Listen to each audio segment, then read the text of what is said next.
Welcome to Veterans United, a program sponsored by the Fire Watch, Northeast Florida's fight to end veteran suicide. I'm Nick Howland, Navy veteran, your host, and Executive Director of the Fire Watch. In this program, you'll meet 2 or 3 veterans who will share their challenges and experiences since leaving active duty. You'll also meet a couple civilians who are doing great things for veterans here in Northeast Florida. In the meantime, you can help. There's a role for everybody. Visit thefirewatch.org and register as a watchstander. Learn to identify the risk signs of veterans in crisis. Learn to get veterans the help they need. Together, we can end veteran suicide here in Northeast Florida. Enjoy the program.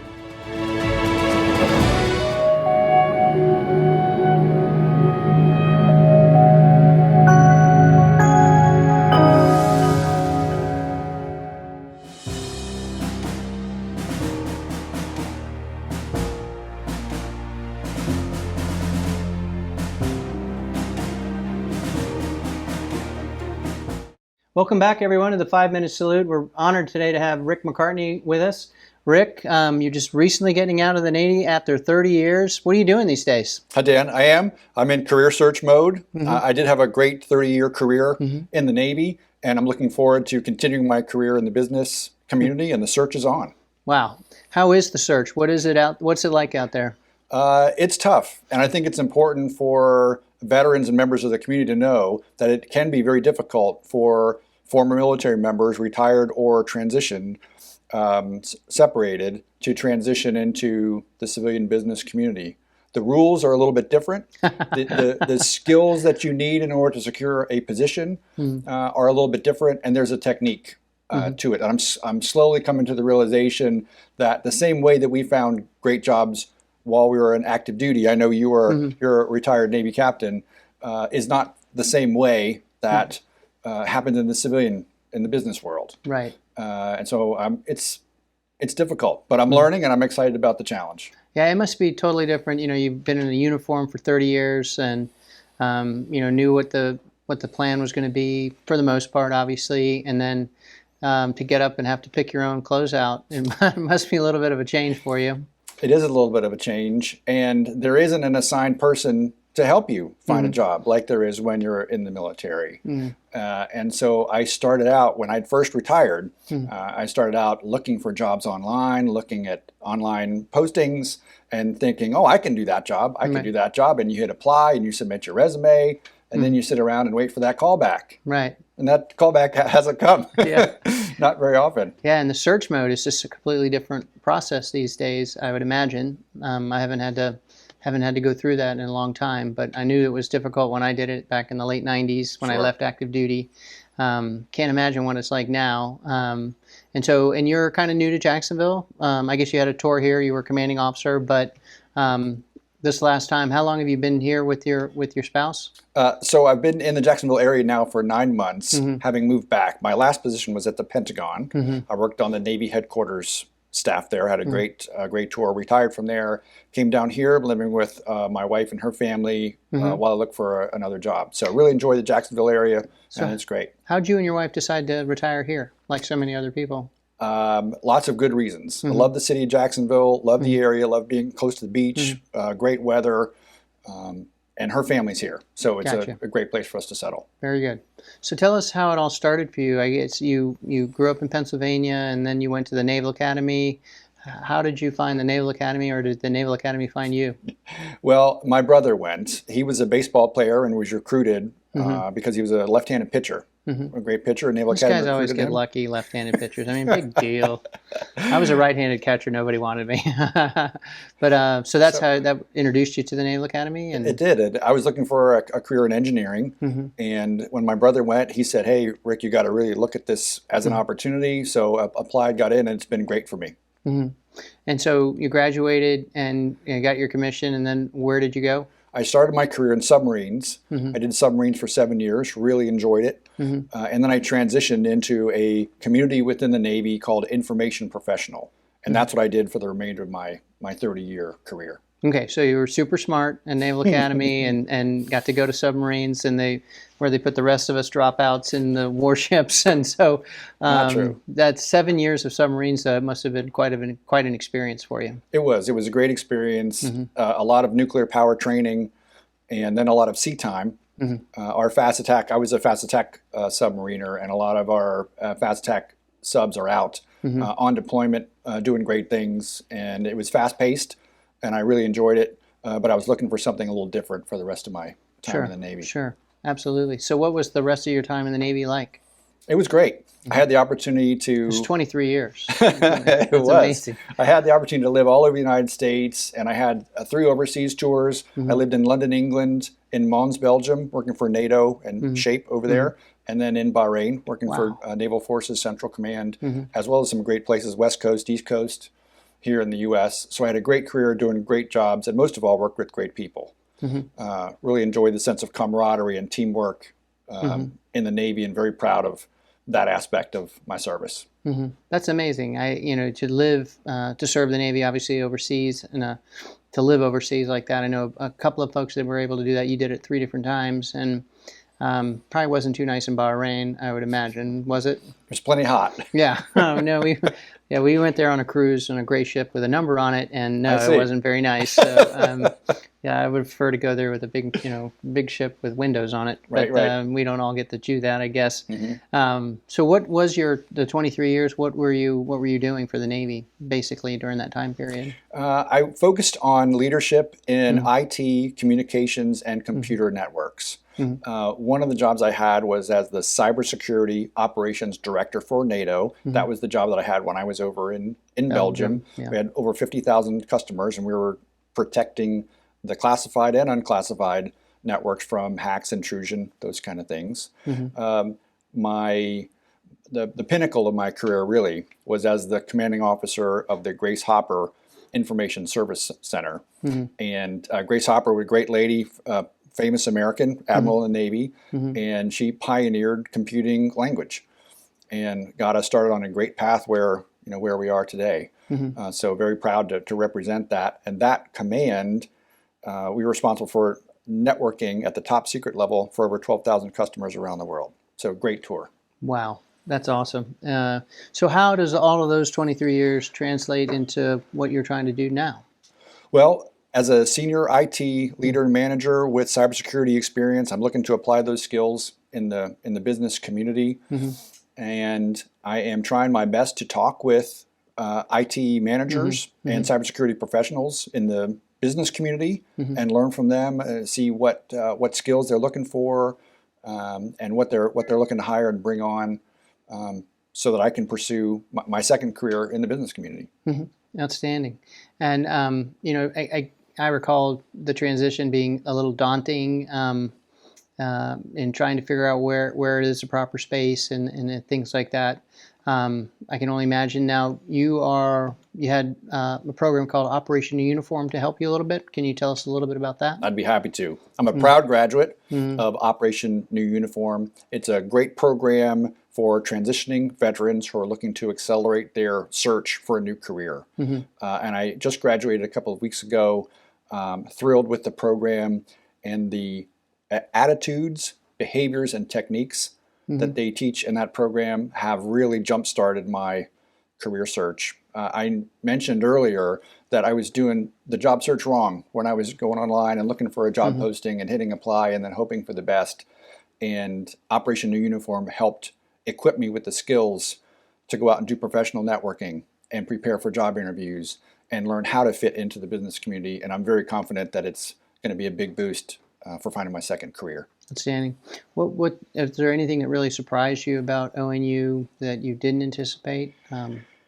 Yes, it was a great look at oneself.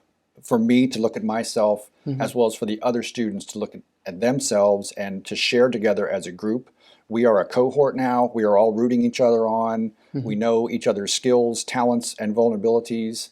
And the teamwork aspect of that class has really stuck with me.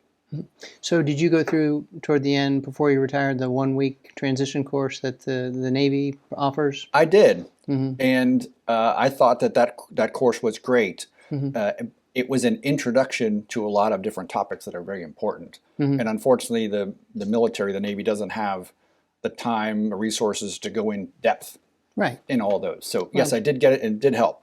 Right. Well, so the Navy is we're focused on war fighting and putting ordnance on target. We're not, Of course. We're not. Our primary purpose is not to train you for a civilian job. So, we leave it to fine organizations like Operation New Uniform to do that, and that's awesome that you had that experience, and now are working it. And any other conclusions that you drew from your time with ONU, and how is life different for you now than it was when you were wearing the uniform? Well, I'm very grateful for the experience and opportunity that Operation New Uniform gave me. And as I've been conducting my career search, I have found out about many other veteran service organizations that are helping veterans in a number of ways. Certainly a lot with the transition, as Operation New Uniform is doing, but the Firewatch as well, which is helping to prevent veteran suicide. And I've become aware of the vast number of veterans that are in the business community that want to help other veterans. Yeah. And I want to help other veterans. Once I get settled in the business community, I'm going to make myself available as a coach, mentor, assistant, etc., to pay it forward in response to those who paid it forward for me. Very good. And I think you're one of the very first graduates of the Firewatch program. You have the wristband there to prove it. What does it take to get that wristband? Attending training, having an open heart and open mind, pair of ears to learn how to help. I think most veterans have that. So, Rick, thank you so much for your time today. It's been an honor to get to know you a little bit better.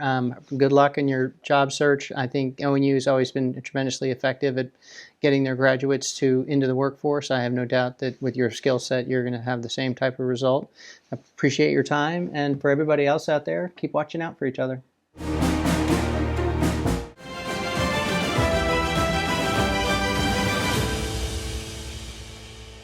Hey family, welcome back to Buzzworthy Veterans. I'm your host, Ant Stroud. Today I bring you a man of many talents, Dan Cooper with FIS. Dan, thank you so much for being here today. Thanks, Ant. Thanks for having me. So I was talking a little bit offset with you about your military career, and it is astronomically amazing. So many things you've done, but give us a little brief history on how that military service went for you. Well, 24 years in the United States Navy, ended up as a senior chief petty officer, worked as a sonar technician, so looking for submarines from surface ships during that time. Nice. Also started my instructing career in 1996 at a place called the Surface Warfare Officer School Command in Newport, Rhode Island. And we'll talk later, but we eventually parlayed that into an actual career besides just hunting submarines. That's pretty cool. Like, I mean, what do you want to do in your life? I want to go hunt submarines. It's fun. It's science and it's leadership and its tactics, and there's just so many interesting aspects that so struck me. So you did 24 years. What was your number one, if you had to pick one, was your favorite duty station? Ooh, good question. I would say probably USS Roosevelt, which I served on there twice. So I was a plank owner when she was commissioned here in Jacksonville, Florida, and then I went back. So I actually served all the ranks, all my final ranks, E5 through E8 on that ship. Wow. I mean, that's awesome. I bet you got a lot of experience of that, being a plank owner, seeing that. Because, I mean, when we first commission ships or any kind of thing, it's not like it was smooth sailing. It's a lot of changing, always changing until you get the right formula. So I bet that taught you a lot of leadership and a lot of flexibility. Exactly. It's funny. People often think military folks are so conditioned to a certain way of doing things. But actually one of our greatest assets is our flexibility. Yes, we have a plan, and one of my favorite little sayings is, a bad plan is better than no plan, because at least you can change a bad plan. You are correct. Awesome. Well, thank you for your 24 years. I tried it. I only got to 9. But, well, I'm in the reserves too. now. So. You were there too, so thank you. Yeah. Tell us about FIS. So FIS is headquartered here in Jacksonville, Florida. We are the world's largest provider of fintech technology in a company you probably never heard of. So we actually have 3 divisions. We have a banking and payments. So when your bank processes your transactions, that's probably running on our software. If you get a credit card with your cat on it or one of your military logos, that's probably our software doing that also. We have capital markets, which handles your investments. So when the stock market closes every day and the IRA account you might have, it's going to process the prices for it. And then we also have merchant solutions where, if you're tapping your card somewhere or using your Apple iPay, the software that's behind that is probably our software. So do a lot of stuff, but nobody exactly knows who we are.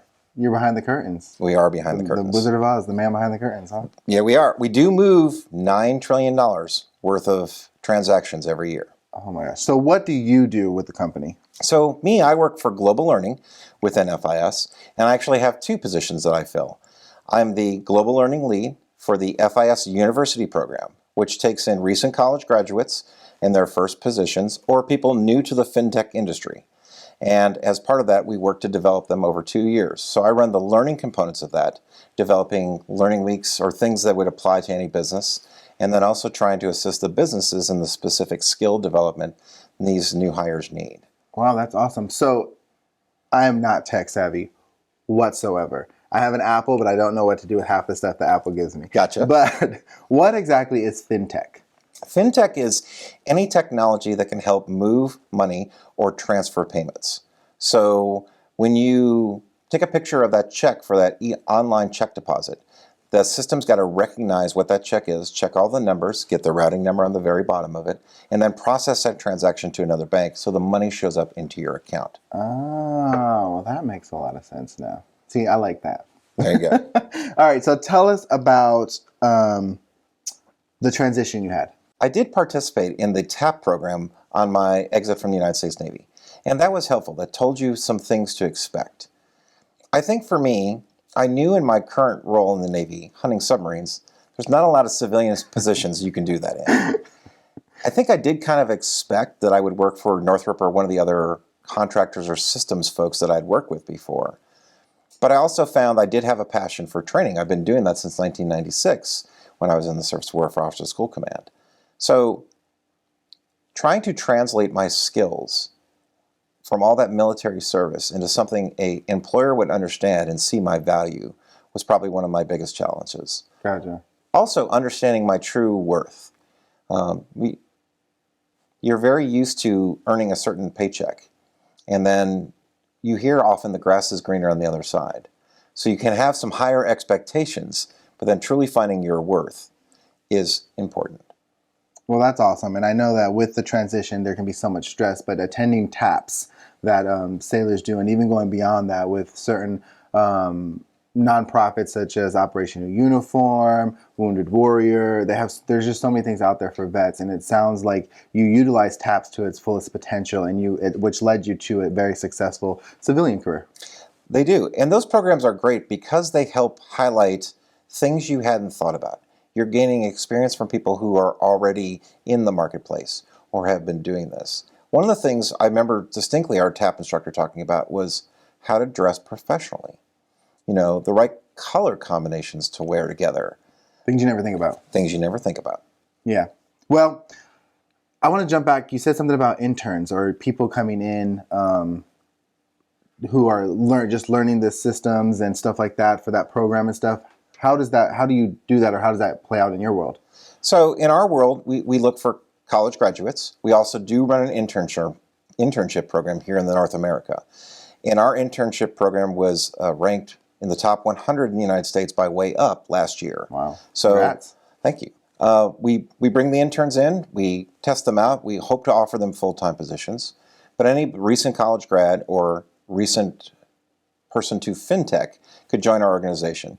Awesome. You're going to join in any different discipline. So you did mention you're non-technical. Well, there's plenty of customer service positions or project management positions or sales positions. So this is just a program. We are one of the companies, when you read a job posting, especially as a veteran, you'll sometimes see, well, they want X experience in something. Can you demonstrate that through your resume and your skills? In this program, you don't need those 2 years worth of skill because we're going to help you develop it. That's awesome, and that sounds like a great program for somebody to get started with a new life after an amazing career in the military. Oh yeah, absolutely. Well, if somebody wanted to sign up for that program, or how do they go about reaching out to apply for that internship? So they can simply visit the FIS website at fisglobal.com and go to our careers page, and you'll see all those things highlighted, and they're currently posted right now for the FIS University program and the FIS Intern program. Plus, you don't have to be in that program. There are plenty of other positions open that your military service and some of the things you could do, project management, logistics, some of the computer tech skills our veterans would have, they're all positions you could apply for also. Awesome. Well, thank you so much for being here, and welcome to the family. You. All right, family, if you want to learn more about FIS, please visit iwantabuzz.com. That's going to do it for this episode of Buzzworthy Veterans. I'm your host, Ant Stroud. Remember, always vets, always family. I'll see you next time.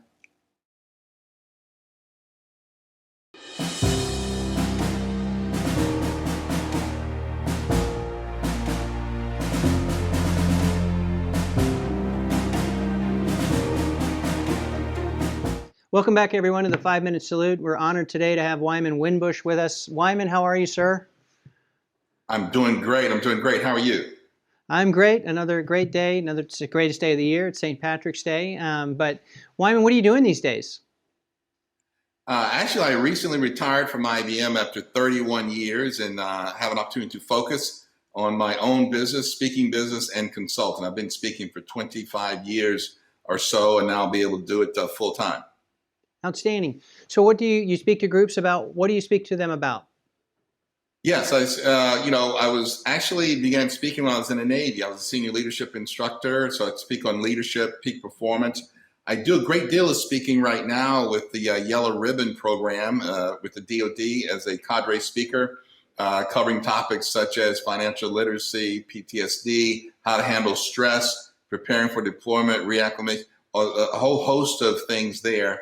On the corporate side, I talk about being coachable. I can talk about your plan to retire as a 7-digit, member of the Millionaires Club. Yeah, financial literacy is huge. It's a much needed tool, and everyone must have it. So I speak on a number of topics, including diversity and inclusion, which I recently got a certificate in D&I from Cornell University. So I'm looking forward to this next chapter as a full-time speaker and consultant. Very nice. And then prior to that, you were with IBM for a little bit, right? 3 decades or so? Yes, yeah, more, just a little bit. 31 years. 31 years in tech sales. In my last few years, I was actually teaching sales to our new hires, our newly minted MBAs and undergraduates, as well as I did a little bit of recruiting with them. And during those 31 years, 22 of them were as a reservist. IBM supports our reserve community very much, and also did a lot of servant leadership. I spent 10 years on the board of FSCJ, Florida State College at Jacksonville, and a couple of years as a director at JEA here in Jacksonville. So community service has been part of my DNA since the early days, even before joining IBM. I was part of Campaign Drug Free. Admiral Bilal, Kim Bilal, was the leadership there, and I worked under him, supporting our community, even when I was full-time Navy. Great. A lifetime of community service. So where did the Navy service begin for you? Oh, well, I was actually a native of Florida, a little bit south of here in Kissimmee. I actually received my appointment to the Naval Academy upon my graduation from high school in 78, graduated from Navy in 82, and promptly went to Pensacola, Corpus Christi, San Diego, en route to my first duty station in VC5 out in QB Point. Leaving QB Point, I returned to Jacksonville. I came here to Jacksonville in 86. I've been here ever since.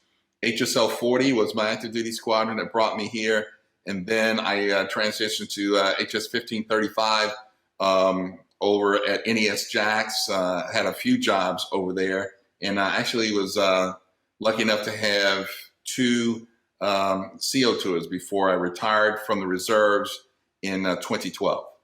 So Very 30 nice. years as a total Navy, retired as a captain in 2012. So that was my first retirement. IBM's my second. Very good. So what was it like when you left active duty and you went to work in the civilian sector? What was the transition like? What did you find most challenging? Well, one of the things that's most challenging is in the Navy, you don't spend a whole lot of time telling people how great you are. And you know that the process, whether you call it review board, advancement boards, murder boards, or whatever, you knew there was going to be a fair shake and you'd get your opportunity. And in the civilian side, I found a little bit more politics and a little bit more need to beat your own drum, if you would.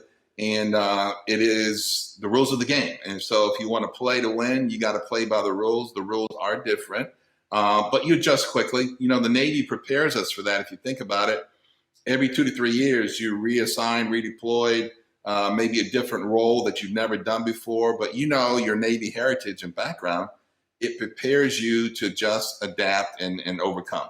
And so I found those tools that were really birthed in boot camp and my Navy upbringing very useful in my civilian transition.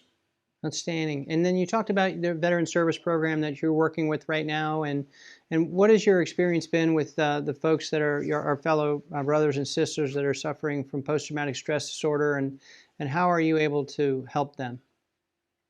I'm glad you asked that question. Our leadership in the armed services from the top down have really embraced the need for to encourage all of us as service members to get help where help is needed. If you came home with a compound fracture, you wouldn't live with it. If you came home with PTSD, which is, impairment or can be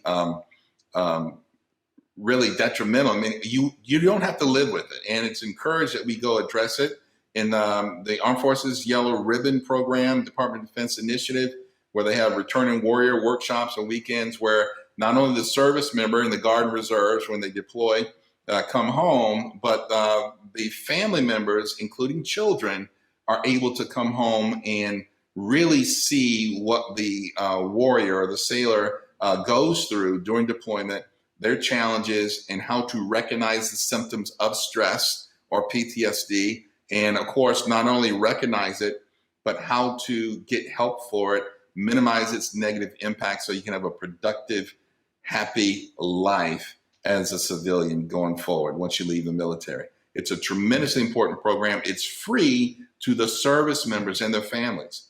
And usually those events are held at a 4 or 5 star type of venue, and it's a Friday, Saturday, Sunday event.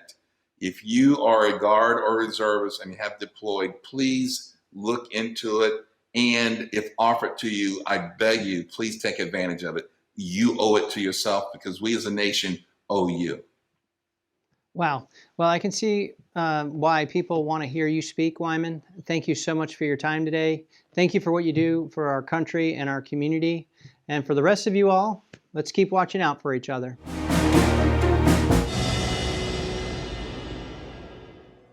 Thanks again for joining us on another episode of Veterans United. The Firewatch is Northeast Florida's fight to end veteran suicide. There's a role for everybody. Join us as a watchstander. Visit thefirewatch.org and learn to identify the risk signs of veterans in crisis, how to ask veterans if they need help, and how to get veterans the help they need. Together, we will end veteran suicide. The Firewatch, Northeast Florida's fight to end veteran suicide. Today is military... Okay, it was going so well.